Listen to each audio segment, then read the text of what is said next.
That's right. It's another late night, which means it's time for another reach into the Just Giglet grab bag. And tonight we're pulling out.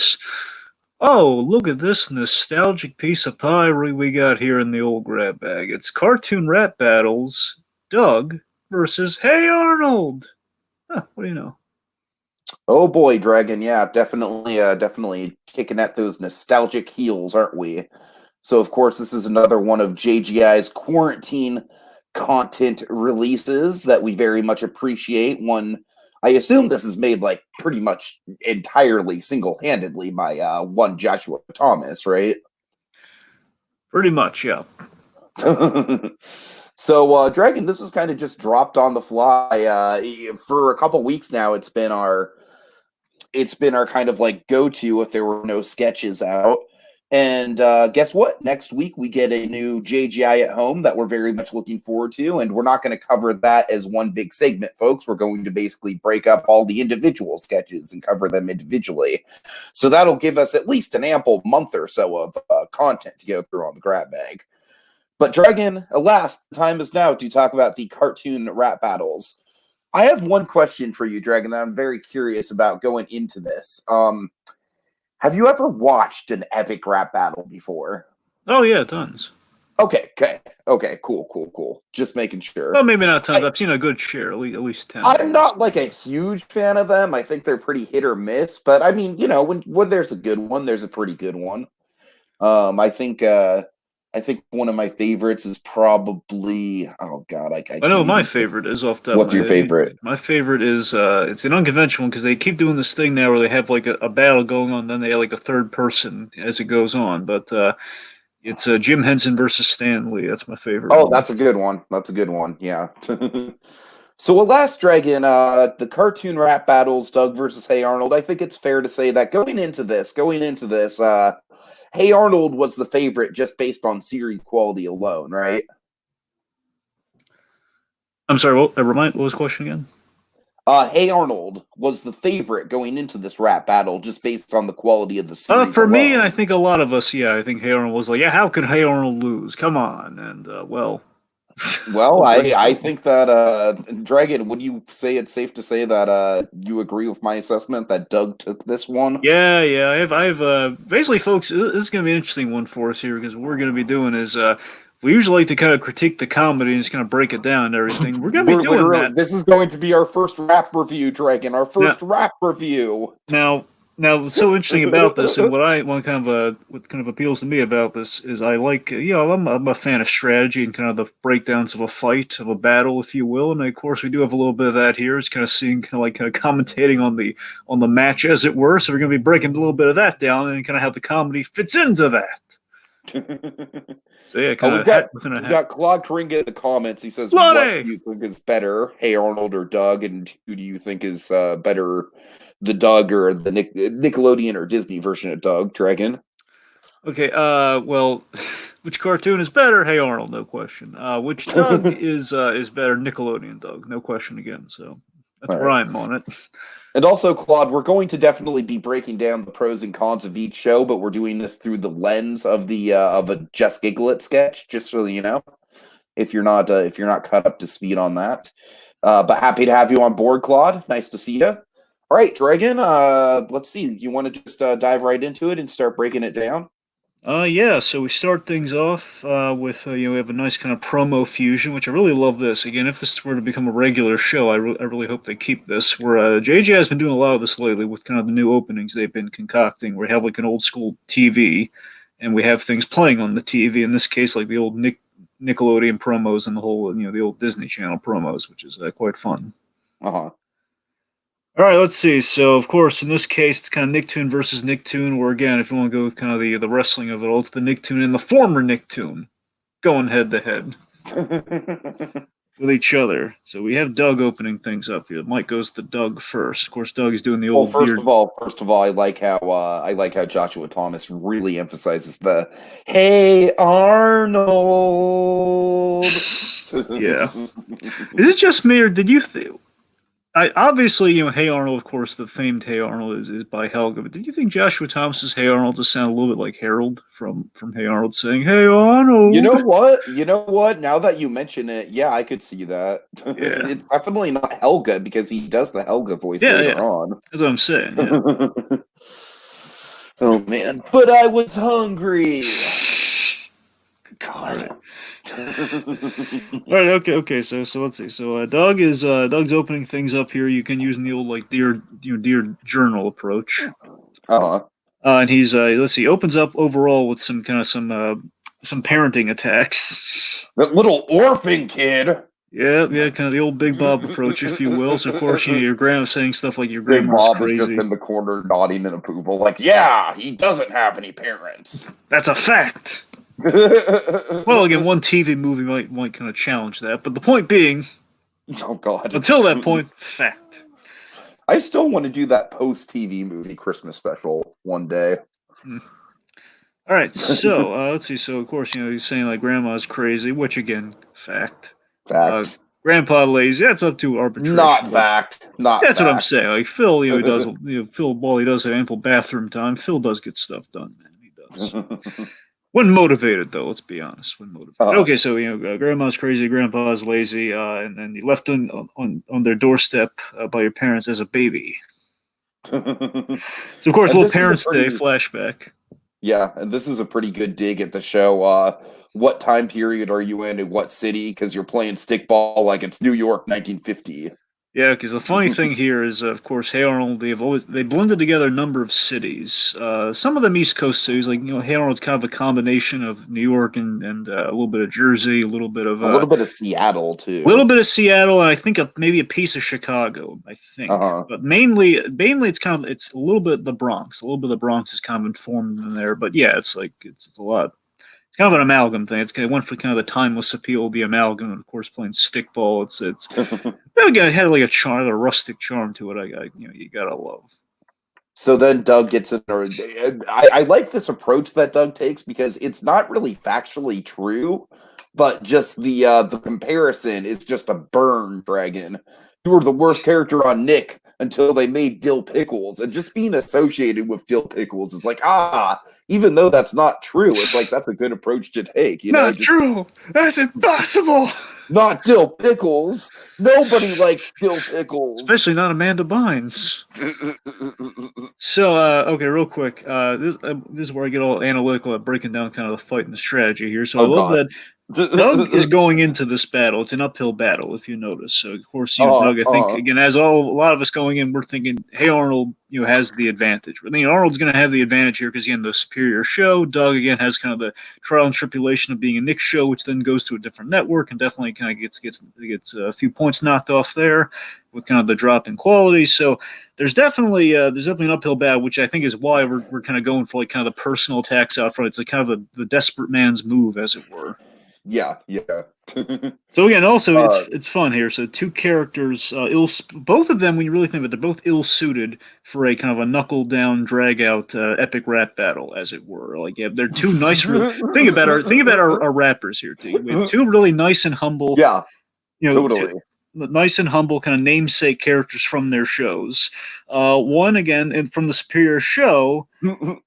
But the other one again has a little bit more of that writer brain going on there. So Doug kind of has an advantage in that regard. But again, Arnold has the pedigree of the show. So that's kind of retroactively, it's like Doug is kind of building some sympathy points, but still he's kind of a little weak sauce at the start there.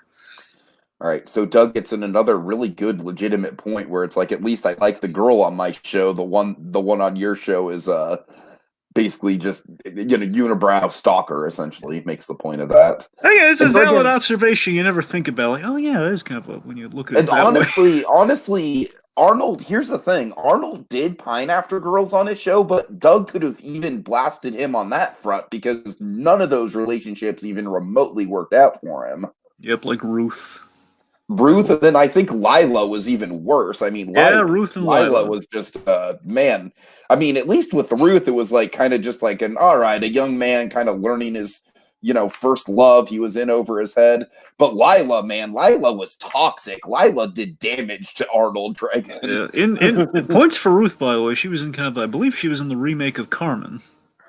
Oh, nice, nice. No, I mean, when they did the episode. No, I know what Carmen, you're saying. I know what you're saying. Yeah, yeah. All right. I think she was. I think was she not Carmen herself? That's what I'm saying. I'm pretty sure she was Yeah, Carmen, yeah. and of course before Helga kind of replaced her. But Right. Yeah. Exactly. anyway, let's see. But again, your points for Doug here, kind of taking the digs about the kind of the relationship comparison. I was going after my girl, and you didn't even know your girl was pawning after you the whole time. She was a stalker, man. That's not right. Okay, so let's see. Okay. Oh, then No of one course likes you, even your folks through the coop. just like that kid on the stoop. Yep. And also, again, they're throwing some Jungle Movie clips, by the way, especially kind of our stock photo of Helga later on. We got a lot of Jungle Right. Movie pulls. Just a little note there. Okay, so now it's back. Now the mic goes to Arnold. Okay. Oh boy. So Dragon, I feel like Arnold makes a big mistake right out of the block. Really? I didn't read does. it that way. What do you got? Really? You didn't read it that way. Okay. I think he spends entirely too much time going on about the mayonnaise thing. Well, here's the thing. I don't think that's Arnold's folly. I think when it continues later on, that's the folly, but not of Arnold's side of things. But I think it's a little bit more on kind of the assist. You don't that he think it was gets. a little long-winded? The whole like how much he builds up. To me, it's like it's one shot. You know, he takes one shot, and it's not even that good of a shot. You know, it's like, oh, haha, your girlfriend has a weird last name. Well, he was making fun of all the names, Tiki. That she was like the face of that, but he was making fun of all the names.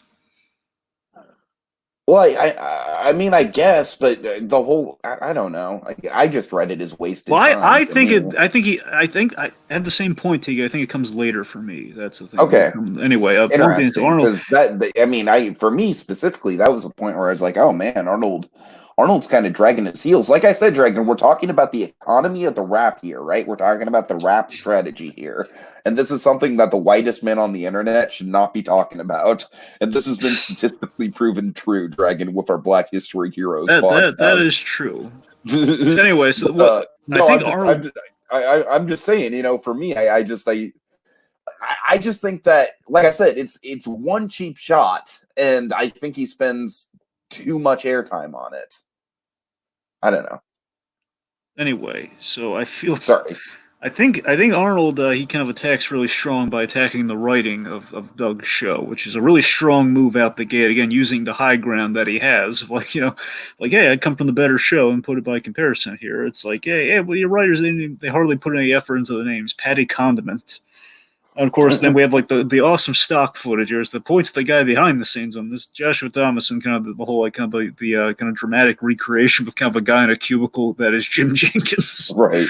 He's basically ordering lunch while he's trying to write, which is pretty funny. And also, they're using there's a fan filmmaker who did a. I absolutely saw this fan film.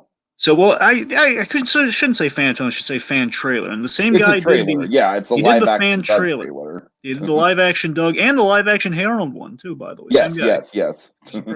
Anyway, both really good, by the way. Anyway, so of course then we use footage from the live action Doug fan film to kind of bolster Arnold's point here. He's kind of like slapping down Doug. Skeeter's got a skin disorder. Yeah, Gerald may have also I believe they were throwing some shade at Gerald's high top earlier on, so he's kind of redirecting that back at him. Gerald might have been black, but Skeeter's got a skin disorder. I was blue. Let's see. So let's see. As Tuco Talamaka would say, Dragon, it's blue. God. That's a deep cut Tuco pool. Yeah. All right. Okay, so let's see. Your sister's a hippie. Yeah. And by the way, Dragon, one thing to kind of plant our flag down in is that I think Doug has really good rebuttals to the things that Arnold is throwing at him. That is true. That's the chink in Arnold's armor here. He doesn't have much in the way of rebuttals. He has a great offense though until he gets the assist, which is where I defer to your previous points. We're going to get there. Okay. So let's see. So he calls his sister a hippie, and also he's really lingering too much on the dog. So yeah, that's another thing, man. I feel like the dog is going kind of over the line, just straight up saying your dog should be dead, and then like later on just saying he's gonna murder poor child. That's the folly there. I think Arnold had such a strong opening, but then when he dragged that into, it was like, and that was a nice guy who can't drum up like an actual malicious bone his body's just trying too hard. So your dog should be dead following Quailman, all that sort of stuff. And so let's see. So then now the attacks. Of course, now he attacks the change in network, which is big. And as Claude's saying here, he loves how Arnold calls out Doug for being sold to Disney, which essentially is what he does here. So you're sold to Disney, and they swept you under the rug, and everybody realized you suck when you weren't being played by Billy West. Pretty much a fact. Yeah, sad but true. But honestly, Dragon, with Doug, it never really bothered me. With the lack of Billy West, really bothered me with Roger. Yeah. It was always way more noticeable with Roger for some reason. Yeah, no question. You're right. Again, he's kind of like the anti-Fonzie in a sense. And you take your anti-Fonzie out of there, it's your Fonzie. You can never mess with your Fonzie. By the way, I love Roger Klutz being described as an anti-Fonzie. That's perfect. Well, he is, because he's always come with the describe him. Again, it's kind of this off the beaten path kind of Richie Cunningham, Arthur Fonzarelli relationship, but again, because they were kind of friends, but it wasn't the warm and fuzzy friendship like from Happy Days. All right, let's see. So of course this so this gives an opportunity for the attack here with the whole making fun of the whole voice actor thing, which unfortunately is going to give Doug some really excellent rebuttals, which is not going to be not going to be good for Arnold. So okay, let's see. So then Doug makes the point he made better use of the imagination versus kind of the early, and it is like a deep cut for Hey Arnold, by the way. Hey Arnold in the early days really tried to go with the whole imaginative kind of Hey Arnold openings where he's daydreaming. We have these kind of psychedelic openings almost. And again, Doug was kind of built in the series in the whole journal approach and the Quailman, like the whole Indiana Jones and James Bond parodies, all that sort of stuff. So Dragon, this actually leads into my favorite flow of rhymes in the whole thing. You have imagination too, something you can't see. Nick already had a daydreaming kid. That was me. Yeah. You cheap copycat. Take off that tiny hat. You're like a crappy Aladdin, a modern day street rat. I got to admit, I don't really get that one. I don't really know how he's a crappy Aladdin, because let me put it this way: the only ways because of the tiny hat. Oh, now I feel. See, what I thought it was. I thought going for an Aladdin because of the whole the lack of parents, but it could be that too. Could be that too. I assumed it was that, but even so, again, we know well. Again, he's not exactly. He's not an orphan on the streets. I mean, he doesn't have the parents, and again, we're using Jungle movie footage, and we know he's gonna. The parents come back into the fray. That's what I'm talking about, man. It's just a little. Also, I just love Joshua Thomas's insert of the. I think it's King of Thieves. No, it can't be. Trust me, it's not King of Thieves. It's okay. I trust you. It's either Return Jafar or the TV series. You seem very, very, very sure about that. Oh, I'm absolutely. I'm 100% sure, Diggy. Wow. I love how authoritarian your tone just got now. Anyway, no, it's either from Return Jafar or the animated series, one of the two. Okay.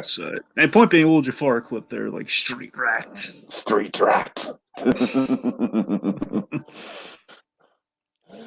Right. So let's see. Okay, then beyond that, of course, the football head point here says, he calls him, you're a football head that no one remembers. Why? Because that talking baby on Family Guy. And I like this rebuttal. My sister was a hipster before it was cool, which, Dragon, fact. All right. No, you're right. She was the original hipster. I don't consider myself a hipster, but I have been called a hipster before, so I can't kind of consider myself an old school hipster before it was cool to be a hipster, kind of. So yeah, Judy Funny, definitely an OG hipster. Always had a great design with again, back then we were thinking modern day beatnik, which of course nowadays would be hipster. So of course now we have a new term for it. But it's kind of as I'm saying before, it was kind of like the retro beatnik again, maybe a little bit like the Goofy movie, the coffee shop in the Goofy, not in the Goofy movie, but in the sequel to the Goofy movie, extremely Goofy movie. Yeah. Right. Okay. All you had was a pig and that fat kid Harold from school. So of course he's calling, he's just kind of swapping the names there. Now he's not talking about Abner. He's making fun of Harold. Yeah. Right. Then he does the last name assault here with the whole. And again, this is a perfect rebuttal here. Oh, you have a point about the irony in the last name, but But your names were also Pataki. Of course, see what I did there? Pataki. Ah. What was your last name again? Of course, no last name till the very end. Of course, being Right, right. short man. So, but again, really kind of like old, like yeah, we just want to get in there in the very last second. So really, not much. So you had a movie that nobody went to see. Fact. I remember being in the theater for that thing opening weekend, and I did nobody see was that in there. theaters as well. Nobody was there, right? Yeah, nobody was there. It was sad. It was sad, Dragon. Yeah. Anyways, but I don't remember Doug's first movie being that much more of a hit, to be honest No, with you. it was there was a crowd there. I mean, at least I remember. Was okay, but at the very least, like he says, it's like at least you got the Disney money. Oh, that was a very choppy voiced Mickey Mouse. I'm sorry. Yep. The Disney money. Oh. All right. All right. So anyway, so we saw point being, Disney saw his because again the Disney advertising. So again, Doug did clean up with something with that Disney changeover, says he. And then here's the thing: he makes a point that again is in his favor, but really I don't think it's like equates to being the same thing. Where he says Doug, Arnold's voice changed 4 times, which really? is true. I thought this was a brutal takedown. Honestly, you and Well, I are kind of differing in different here's the parts thing. of this. It is true, 4 voice changes. By the same token, though, it's not really headline making versus Billy West no longer. That was his point. Doug. That was his point, though. Nobody cared. Like Doug is such an iconic character that when at least in the Nickelodeon run of Doug, when his voice changed, people did legitimately flip their shit. Nobody cared at any point that Arnold's voice changed. I think that's a legitimately really good point. Yeah, okay, now you put it like that. I was thinking more in the sense of it just seems like kind of a wasted lyric, but when you put it like that, or yeah, no one cared, I guess you're right about that. All right, there you go. It's a solid takedown. To me, I thought it was a good kind of like taking the insult and kind of like throwing it back at him. Yeah, that's a fair point. All right, so along comes Arnold again. Yeah, Arnold has a great point here with. This is a good point. This is a good point. Claudia shares this. Yeah. There's a lot of love for this one here too, where it's like, or with remember Doug's first movie? There's never a part 2, and of course I love that with Josh Times that he altered the posters. This is like Doug's first and last movie. By the way, how weird was Doug's first movie? That was just a weird project. It was so weird. I mean, say what you will about the Hey Arnold movie, the business that it did, but that movie at least was an attempt at something. Again, at the end of the day, we always said this, the Hey Arnold movies, you have the TV movie and you have the theatrical movie. The theatrical movie should have been a TV movie, and the TV movie should have been a theatrical movie. Would have been, things, Yeah. Yeah, that's how it should have been. That's how they would have really cleaned Doug's up this. First movie just legitimately feels like a 2-part episode. But even then, it's still really weird, though. Like, we're doing, like... It is, yeah. It's like we're introducing, like, some sci-fi stuff in Doug. It's not, like, in his imagination, which is like, well, what's the point, then? If you give him, like, an actual monster, like, what's the point? Right. Like, this isn't Doug. All right. Okay, so, let's see. Okay, after that... Okay. So at this point, let's see. So then Arnold's going with the whole, hey, I'm going to kill Pork Chop while you're watching the beats. By the way, when I was watching your show, I rooted for Roger Klotz. So I love the whole I rooted for Roger Klotz. It's pretty funny. But that is again true. But again, Pork Chop, I don't know why he's fixated on the to me, that's the start of his fall. That's like Arnold's biggest mistake. Right. And then we get to the mistake that Arnold kind of opened himself up to, that now Helga makes a full mistake. So Helga pops in. Yeah, and this to me is the point where it's like, okay, like it's not exactly Arnold's battle anymore. So 2 things. Okay, one, this is kind of like what the epic rap battles are doing now, where they kind of throw in a third player. Mm-hmm.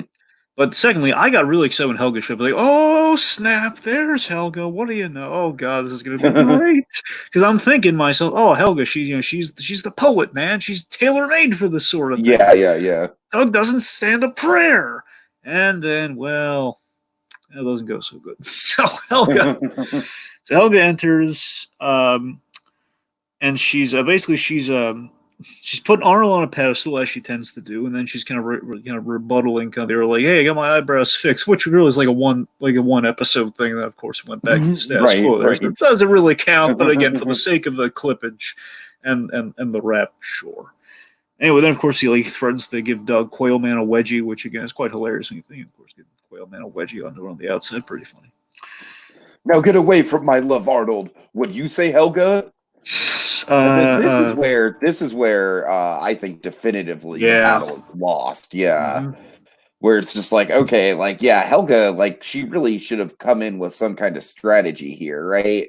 Now, like, for your earlier point with with the voice changing 4 times and how he kind of won me over on that point. Let me throw this at you, okay? It doesn't save it by any stretch. I think the logic might be Helga in a pinch thrown off by Arnold now paying attention to her. Like, wait, what did you say, Helga?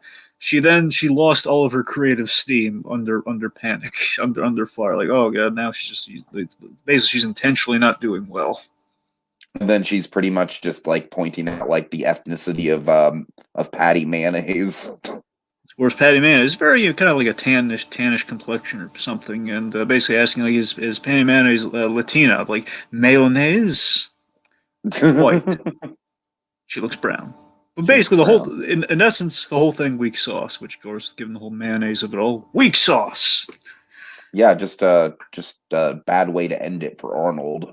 Yep, and then of course asking who won. It's kind of the who won, who's next, that whole thing from the epic. Right? And I think you and I pretty much definitely agree that Doug has it. Yeah. Again, I think Arnold had a he was wavering it towards the end, so it wasn't looking good for him. But again, I think he went strong, but Helga completely lost it for him. Mm-hmm. All right, who do you want to see next, though? If Josh Thomas returns to this sort of thing, what do you want to see next? I have a pitch, Dragon. I have a pitch that I want to see. I'm open for it, man. What do you got? Scrooge McDuck versus Eugene Krabs. Oh god, that's great! I love that idea. I was thinking. Here's the thing. I was thinking kind of still Nick on Nick. So one pitch would be Cat Dog versus Angry Beavers, like a tag team sort of thing. I like that. You know, kind of they're both brothers. They're both kind of a double set. Also, I saw that. Now, bear in mind, this was on a Death Battles recently, but such an amazing matchup. How can you not have it using your Disney Nickelodeon kind of matchup there? Danny Phantom versus Jake Long. You know, American Dragon Jake Long. And by the way, American Dragon Jake Long is kind of a rapper, so that'd be perfect.